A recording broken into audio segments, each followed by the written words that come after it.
I'll show you how to use the new Notify sticker on Instagram stories. This sticker lets your followers choose to receive notifications whenever you post a new story, reel, or post. Here's how to get and use this sticker. First, make sure your Instagram app is updated to the latest version.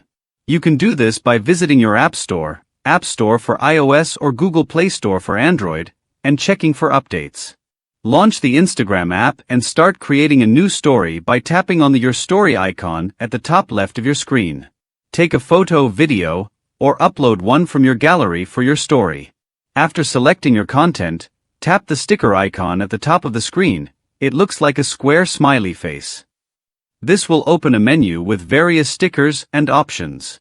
Scroll through the available stickers until you find the Notify sticker, which features a small bell icon. Tap on the Notify sticker to add it to your story.